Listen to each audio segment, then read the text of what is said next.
My peaceful neighborhood turned into a battleground when the HOA illegally sold my jet ski right off my own driveway. But they never expected I'd uncover their corrupt scheme and bring an entire legal team to their doorstep.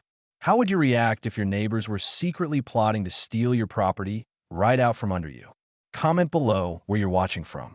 I stood frozen in my driveway, staring at the empty space where my jet ski should have been.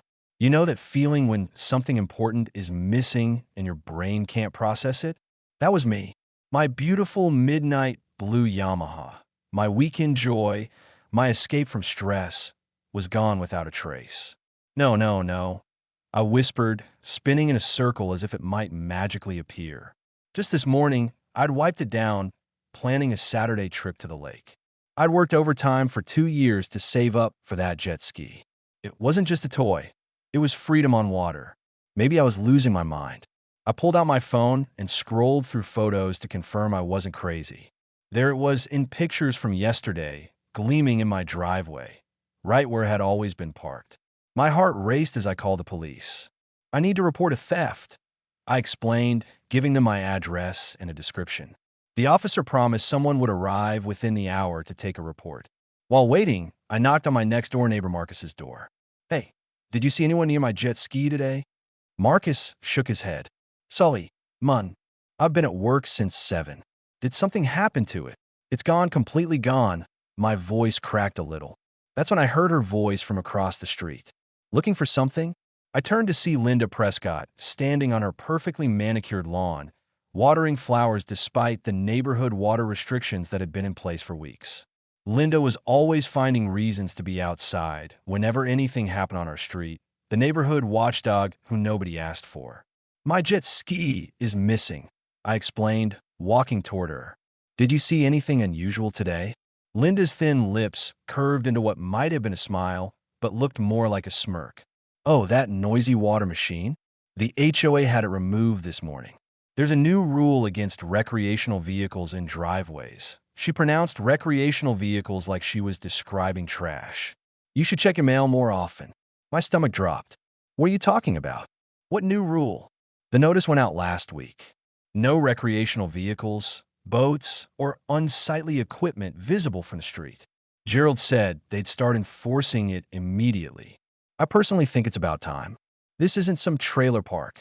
Gerald Thompson was our HOA president, a retired banker who treated our subdivision like his personal kingdom. I'd had run-ins with him before when I painted my mailbox navy blue instead of the approved Stonington gray. "They can't just take someone's property," I argued. "That's literally stealing, Linda." She shrugged, turning back to her flowers. "Rules are rules. Maybe next time you'll pay attention to HOA notices." I rushed back to my house, digging through the pile of mail I'd tossed on the counter throughout the week. Bills, junk mail, more bills. There was an official-looking envelope with important HOA notice stamped in red. I tore it open. The letter was dated just 3 days ago. It announced an emergency bylaw amendment prohibiting recreational vehicles on driveways, with immediate enforcement actions for noncompliance. 3 days? Who changes rules and enforces them within 3 days? My hands shook as I dialed Gerald's number from the HOA directory. "Thompson Residence," a woman's voice answered. "This is Alex from Pine Ridge Drive. I need to speak with Gerald about an HOA matter immediately." After a long pause, Gerald came on the line. "Thompson speaking." "Gerald, my jet ski was taken from my driveway today. Linda said the HOA ordered it removed. I just found your notice dated 3 days ago." "Yes, the board passed an emergency amendment. It was becoming a problem with too many eyesores in driveways. The notice stated immediate enforcement." I tried keeping my voice steady, but I said, "You can't just take someone's property without warning. Where's my jet ski now? I need to pick it up." Gerald cleared his throat. "I'm afraid that won't be possible. The vehicle has already been liquidated to cover administrative fees." My heart stopped. "What do you mean, liquidated?" "Sold. Mr. Alex, the HOA contracted with Valley Towing, who then auctioned the vehicle after the 24-hour holding period. The proceeds covered our administrative fees and enforcement costs." The room seemed to spin around me. "You sold my $8,000 jet ski without my permission, without proper notice? That can't be legal. I assure you, we followed all procedures outlined in the bylaws. Gerald's voice remained irritatingly calm. Section 7, paragraph 12, gives the board authority to remove non-compliant items and recover costs. Perhaps in the future, you'll pay closer attention to HOA communications. This isn't over, I warned. Not by a long shot. Rules are rules, Gerald replied before hanging up. I stood in my kitchen, trembling with anger and disbelief. Through my window, I could see Linda still watering her flowers, now talking with another neighbor and pointing toward my house. The doorbell rang. The police officer was coming to take my theft report, but this wasn't a simple theft anymore. This was something much worse. As I opened the door, my phone buzzed with a text message from an unknown number. Not just your jet ski. Ask around. Many of us meeting tomorrow, 7 p.m., Marcus's house. Come alone. I looked up at the officer, suddenly realizing I was facing something bigger than a missing jet ski. Officer, I said, my resolve hardening, I think I need to report an organized crime. I woke up at 3 a.m., heart pounding and mind racing. The empty space on my driveway kept flashing in my dreams. My $8,000 jet ski gone because some neighbors decided they didn't like looking at it. I grabbed my phone and sent an email to my boss. Family emergency. Need the day off? Then I started digging. The HOA website password I'd never bothered to use finally came in handy. I found minutes from their so-called emergency meeting that happened last Thursday night. Only 5 people attended. Gerald Thompson, Linda Wilkins, and 3 others I barely knew named Robert, Patricia, and Doug. All 5 lived on Oakwood Circle, the fancy cul-de-sac with the biggest houses in our neighborhood. Unbelievable, I whispered, printing the document. The meeting lasted exactly 12 minutes. They voted 5-0 to ban recreational vehicles, watercraft, and hobby equipment from driveways.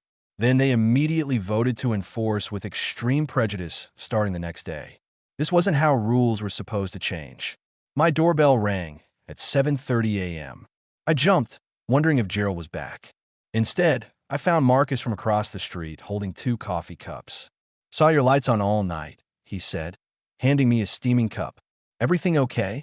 I showed him the empty driveway. The HOA stole my jet ski yesterday. Said there's a new rule against it. Marcus's face fell.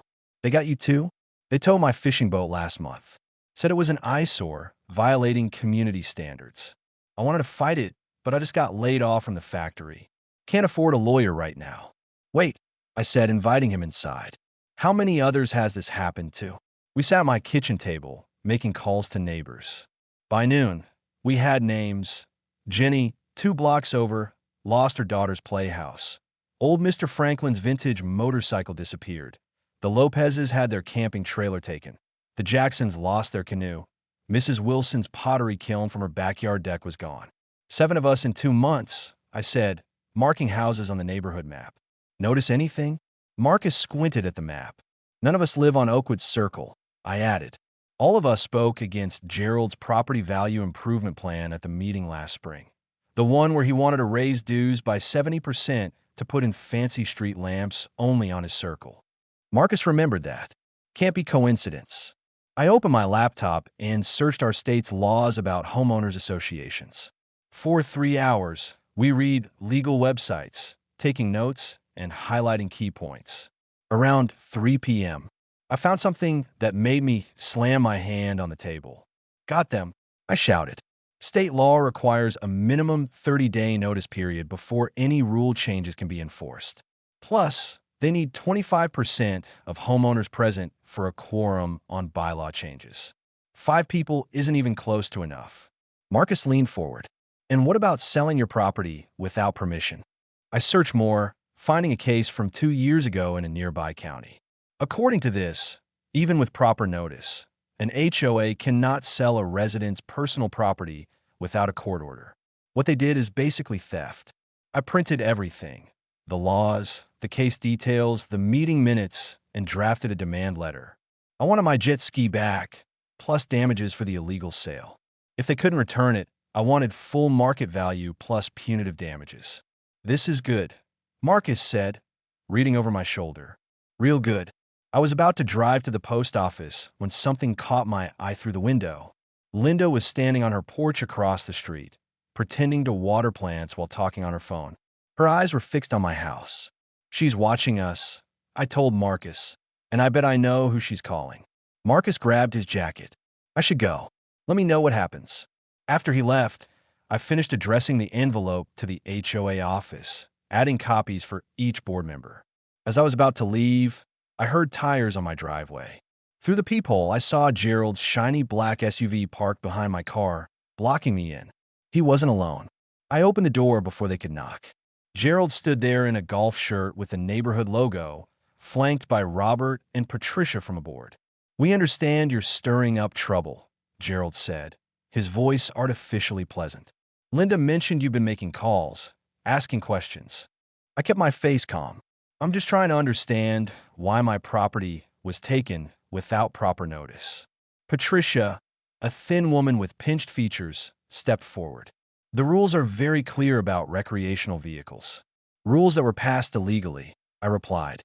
5 people in a 12-minute meeting doesn't constitute proper procedure according to state law." Gerald's smile vanished. "Listen carefully.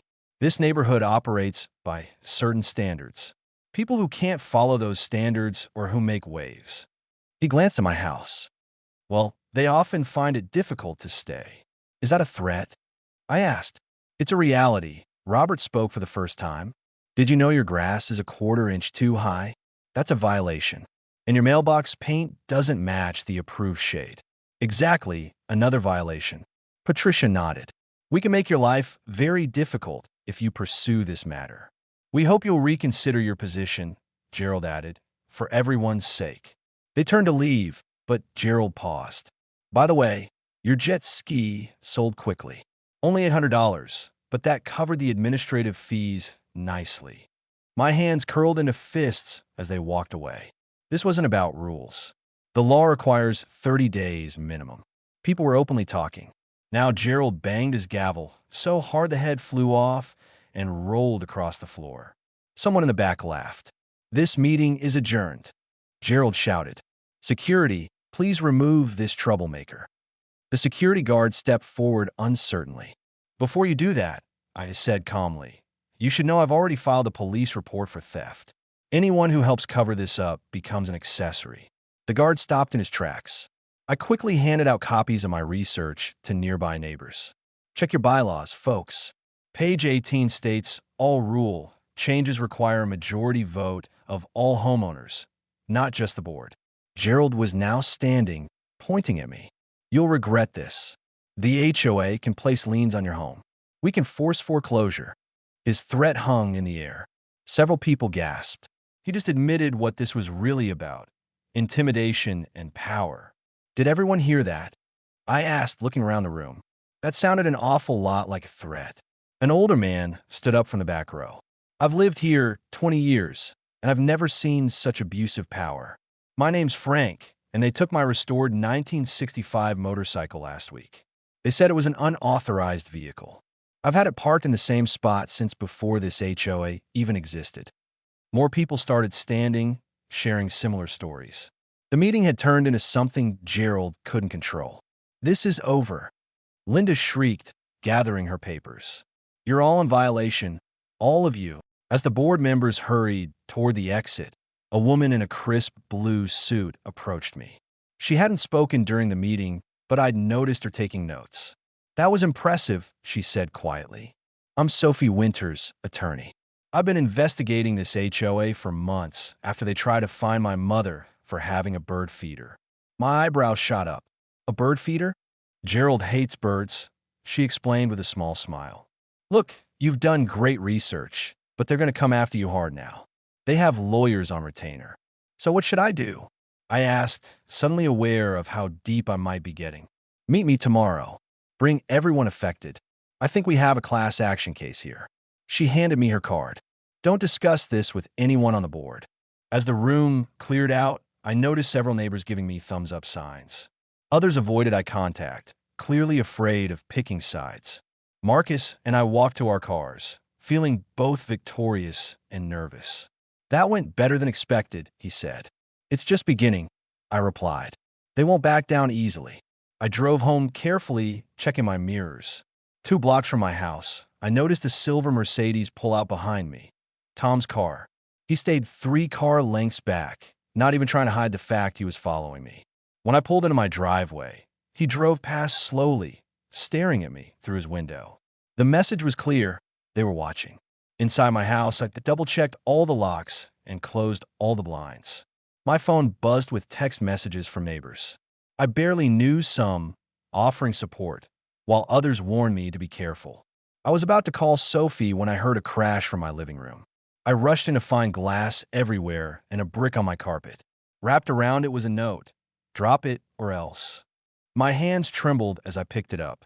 This wasn't just about a jet ski anymore. These people were dangerous. For a moment, I wondered if I should just let it go. Then I thought about my jet ski. 2 years of saving, countless weekend adventures, now gone because some power-hungry neighbors decided they could just take what was mine. I took a deep breath and dialed Sophie's number. They just threw a brick through my window, I said when she answered. With a threat note? Take pictures of everything, she replied without hesitation. Don't touch the brick. Call the police right now. This changes everything. As I waited for the police to arrive, I stared at the empty space in my driveway through the broken window. Gerald and Linda had no idea who they were dealing with. They thought they could scare me into silence. They were about to learn how wrong they were. My hands were still shaking as I pushed open the door to Sophie's house. Blood pounded in my ears. That brick through my window wasn't just a warning. It was a crime. I had the broken glass and the threatening note in a plastic bag. Evidence. You won't believe what just happened, I said as Sophie ushered me inside. I stopped short when I saw her dining room. Maps of our neighborhood covered the walls, financial records and law books spread across the table, and around that table sat not just Marcus, but 8 other neighbors I recognized from around the development. Looks like I'm not the only one with a Gerald problem, I said, dropping into an empty chair. Sophie nodded grimly. Everyone here has had something taken or been threatened by the HOA in the last 6 months. Linda called the police on Mrs. Patel's grandson for playing basketball in their driveway. After 7 p.m., Tom photographed every inch of Frank's yard until he found a rose bush 2 inches taller than regulation. Frank, a gray-haired man I recognized from the community garden, raised his coffee mug in a mock toast. They towed my vintage Harley, claiming it violated noise restrictions while it was parked. My phone buzzed with a text. It was my sister. Did you really get arrested at an HOA meeting? Linda is telling everyone you had to be dragged out screaming. I showed it to the room. They're trying to destroy your reputation, Sophie explained. Classic move. First, they take your property, then they take your credibility. Sophie laid out 3 different maps of the neighborhood. Look at these property seizures, she said, placing red pins on at least 15 homes. Notice anything? Marcus leaned forward. They're all on the main roads or corner lots. Exactly, Sophie said. The most visible properties, the ones that affect curb appeal and property values. This isn't random enforcement, it's strategic. But what's their endgame? I asked why target us specifically. A woman named Rachel, whose children's treehouse had been demolished while they were at school, slid a newspaper across the table. This real estate listing might explain it. The headline read, "Exclusive luxury homes coming soon. Oka Estates Phase 2. Sophie tapped the developer's name, Gerald's brother-in-law. They're planning to expand the development, but they need our neighborhood to look a certain way to justify the price point. That's why they changed the rules without proper notice. Marcus added, they're on a timeline. Sophie opened her laptop. We could sue individually, but that's exactly what they want, to drain our resources fighting separate battles. Instead, I recommend a class action lawsuit. They've broken at least 7 state laws, piped up a thin man named David, who turned out to be a paralegal. The question is, do we have the stomach for this fight? Gerald has connections at City Hall. Frank slammed his hand on the table, making us all jump. I've lived here 30 years. This neighborhood was wonderful before Gerald and his buddies took over. I'll sell my car if I have to. I want my Harley back and I want them gone. One by one, everyone nodded. We were in this together. Sophie pulled out a whiteboard. First, we need more evidence. Internal HOA documents, proof of their targeting, and recordings of any threats. My sister works for the county clerk, Rachel offered. She can pull property records to show the connection between Gerald and the developer. And I have security cameras, added David. If they come to my house making threats, I'll have it on video. I hesitated before speaking. There's someone else who might help us, Diane, Gerald's assistant at the HOA office. She seemed uncomfortable when I confronted Gerald. Maybe she knows something. Sophie looked thoughtful. It's worth a shot, but be careful. If Gerald suspects she's helping us. I'll be discreet, I promised. We spent the next 2 hours building our case. We set up a secure group chat to share evidence. Sophie drafted a demand letter citing specific violations. Marcus mapped out a timeline of HOA rule changes that coincided with property seizures. Our spirits lifted as our plan took shape. For the first time since finding my empty driveway, I felt hope. Just as we were wrapping up, my phone buzzed again, an unknown number. Meeting at your house now. My stomach dropped. They know. Sophie quickly gathered our most important documents. Don't panic. Remember, you're not alone anymore. Record everything they say. I raced home, heart pounding. As I turned onto my street, I spotted them. 5 cars parked in my driveway and along the curb. Gerald's sleek black Mercedes, Linda's white SUV, Tom's silver sports car, and 2 others I didn't recognize. I pulled up slowly, trying to look calmer than I felt. They stood in a line across my driveway like an execution squad, arms crossed. We've been waiting. Ting for nearly an hour. Linda snapped as I got out of my car. My house, my schedule. I replied evenly, pressing the record button on my phone in my pocket. Gerald stepped forward. We know about your little resistance group, he said, his voice dripping with contempt. We're prepared to forgive your unpaid fines and drop all complaints if you sign this. He thrust a document at me, pages of legal jargon with settlement and confidentiality agreement in bold at the top. I skimmed it quickly, a gag order and a promise to drop all claims in exchange for forgiveness of so-called violations I never committed. And if I don't sign? I asked, meeting his gaze. Linda stepped forward, a cold smile on her face that didn't reach her eyes.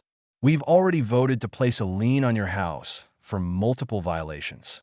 You'll be foreclosed within months. Tom nodded smugly. Hope you have somewhere else to live. I took the paper without a word and closed my door in their faces. Through the window, I watched them high-five each other as they returned to their cars. They thought they had me cornered. They thought I was alone and powerless. My phone buzzed with a message from Sophie. Don't sign anything. Did you record it? I smiled as I texted back. Every word.